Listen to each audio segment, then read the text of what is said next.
Hello, everybody. Mike Zadai here. I'm going to continue my teaching on a discussion on political Islam.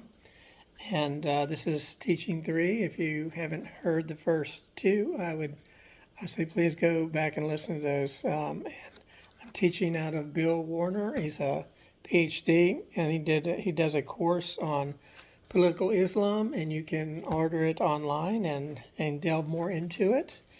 But I just thought it was really good to take his information and just share it with you. And so, what we've been talking about, of course, is jihad. And we talked a little bit about 9/11 and the fact that Muslims consider that jihad. And of course, there's 2 types of jihad. There's the jihad of, pacifism and just sharing their faith, but then there's violent jihad, and the statistics are violent jihad makes up 98% of jihad. So, in light of what just happened recently in Columbia University in New York, I thought I could weave that into this. This attack on Jewish students at Columbia University. And it got so bad that now they're telling the Jewish students to not go to the university, but to do online courses. This is ludicrous. This is America. The rest of Americans are going, what is going on? Well, this is jihad. This is Muhammad had 2 goals. That is to kill Jews and kill Christians. Unless, of course, you want to convert and be a Muslim. Otherwise, the only other option is death. And then, of course, the kafirs are all non-Muslims. So a non-Jew or non-Christian is a kafir as well as a Christian or Jew. But a Christian and Jew is especially offensive to Muhammad. And they are significantly at the end of the spear a lot. And so what we saw there is jihad. What we saw on October 7th, the horrible attacks by Muslims on Jewish settlers. I've listened to some of the stories and did some delving deep into it, and this one Israeli police force, they have in custody some of the Muslims who attacked that day, and it's just so hard to listen to them because they have to interview these Muslims who don't blink an eye in describing what they did. Knocking on doors, and the Jews families are back there hiding, and they won't open it up, so they just start shooting machine guns until they're silenced. In other words, until they finally killed them all. They've burned, they raped babies. It was just horrifying. And so you have to wonder, where does this kind of hatred come from? And they are Muslims, and it came from Muhammad, their founder, who didn't blink an eye in killing people. Like I said in the last teaching, 200 million people have been killed in jihad over the centuries. So if we're looking at a movement, a political movement that is very, very dangerous to our country, the United States, it would be Islam, because they are waging jihad in our country now, but it's the peaceful jihad. But there'll come a time when it won't be peaceful. Let me read this. We have said that jihad is incumbent upon all Muslims, yet when you go to work, if there's a Muslim who works there, he doesn't come in with a dynamite strapped to his chest or to blow everybody up, but he can still participate in jihad. After 9/11, the FBI started following the money, and it was discovered that many Muslims across the United States were giving quite generously to what were called charities. And when the money was given, it was understood that it was to support jihad. So when a Muslim writes a check to support jihad, he is a jihadist. When a Muslim says, oh, no, jihad, holy war, that is not our way. Our way is the religion of peace. That denial is an act of jihad. The biggest jihad happening in America is practiced by Saudi Arabia and other Middle Eastern countries. And they're not using the sword, they're using the dollar. The Saudis, Saudi Arabia, spent 3 times as much money each year as the Soviet Union did to spread communism. What the Saudis are spreading is Islam and Sharia. They pump enormous amounts of money into this country. Most mosques are built with Saudi money and then staffed by an imam chosen by the Saudis. But what is more problematic is the money being spent to affect our politics. Washington, D.C. is awash in money from the Middle East, and this money is used to buy votes, influence people, and launch political campaigns. If you're a Muslim and you want to run for political office in this country, you will not have any trouble financing your campaign. Any Muslim who wants to do anything to advance Islam in this country has a blank check. Jihad can be waged with money, and the Saudis are using money extensively, just like Muhammad. Muhammad's dying words were, neither Jew or Christian shall be left in Arabia. Keep giving the money to influence the Kafir ambassadors. And that's what the Saudis are doing. They're influencing the Kafir ambassadors and doing it very well. Another place the Muslims use money to advance the jihad is our educational system. No textbook that teaches about Islam in our schools can be used unless it is approved by a Muslim committee. As a consequence, the only Islam that is studied in our schools is the glorious religion, not the glorious political system. No mention is ever made of the killing of 270 million Kafirs over 1,400 years. There's no mention of these in textbooks. A Kafir who is a semi-slave, that's what we are. No mention is ever made of how Islam has played the role in slavery for 1,400 years. This propaganda that glorifies Islam in our textbooks is jihad. But the educational jihad doesn't stop with textbooks. The Saudis have pumped a large amount of money into our universities, Middle East history programs, Arabic departments, and religion courses. These large amounts of money are to influence how history and religion and politics are taught. Large sums of money are also pumped into professorships supporting the Saudi. Studying Islam in our universities is done with a curriculum that is approved by the Saudis. So jihad by the dollar in our education system is far more dangerous than jihad by the sword. Another example of jihad is the fact that anyone in the media who makes a comment will be pressured and threatened with lawsuits.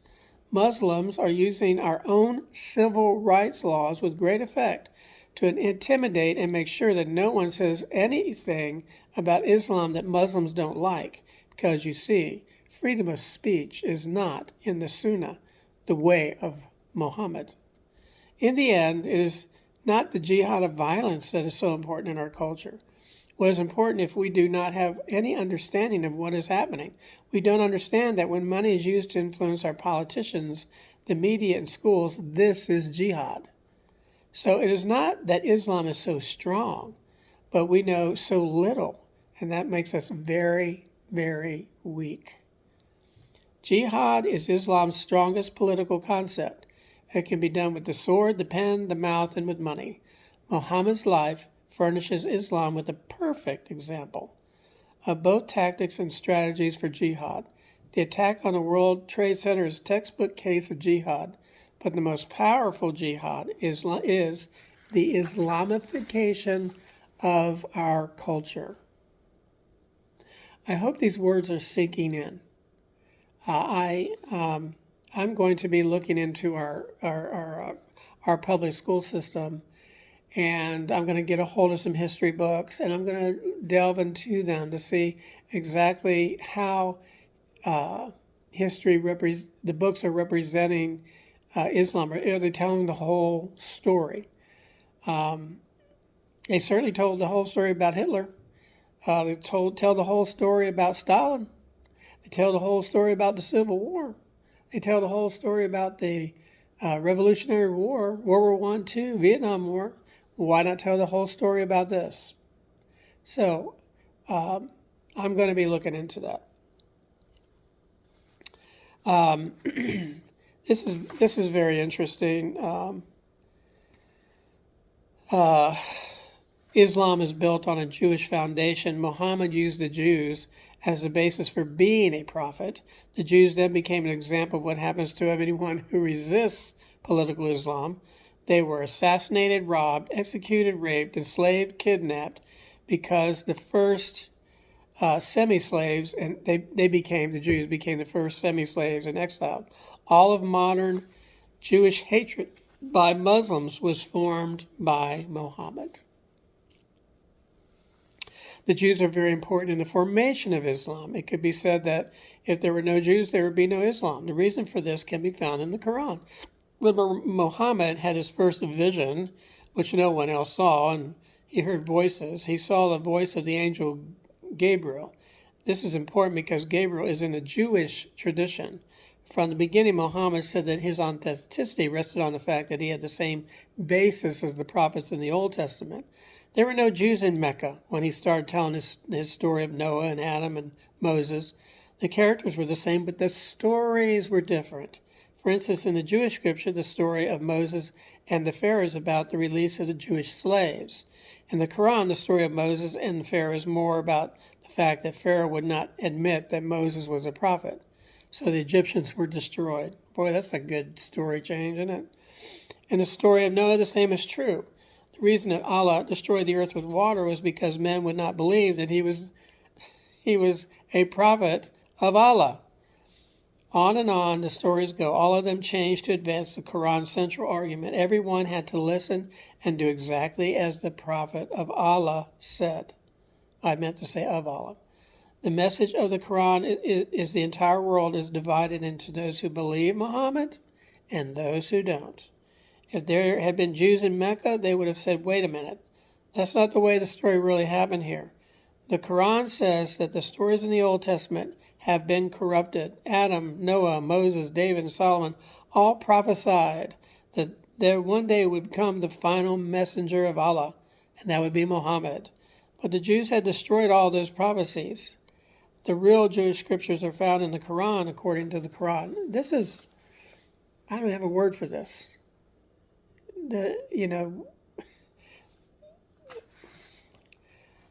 Okay, at first the Jews are seen favorably in the Quran of Mecca, but listen to what Islam has to say about the Jews in the modern world. Jewish hatred by Muslims is supported frequently in Europe today and all over, really. Here are some of the words from modern Muslim political leaders. A former Turkish prime minister in front of crowds has publicly proclaimed the Jews are bacteria and like a disease. In the Islamic world, there's a large amount of Jewish hatred that is part of daily TV. Here are some normal conversations about the Jews. An Egyptian cleric, Abdallah Samak, the Jews who played the prophets are known for their merciless, murderous, and bloodthirsty nature. American Center for Islamic Research President Dr. Salah Sultan, Jews murder non-Jews and use their blood for Passover matzahs. Egyptian Islamic researcher, I can't even pronounce his name, the Jews are the most vile among the creatures of Allah. Egyptian cleric Hussein Javar, Hitler was right to do what he did to the Jews. And if you do a little bit of history, and I'm not going to go into this, but the Muslims sided with Hitler in World War II. This is a decided contrast to Muhammad in Mecca. In Mecca, Muhammad practically claims to be the brother to the Jews. He said that he was the last line of the Jewish prophets. What explains this? One explanation for this is that Muslims picked up their Jewish hatred from modern Europeans. It's a remnant of Nazism. Let's examine this further. Let's go back long before modern Europe even existed. In the 11th century in Spain, it is said that Jews are the filthiest and vilest of peoples. Their unbelief horrid, their ignorance abominable.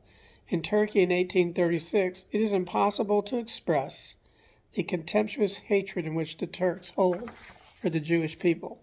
In Iran, Jews were forced to convert to Islam in the 16th century.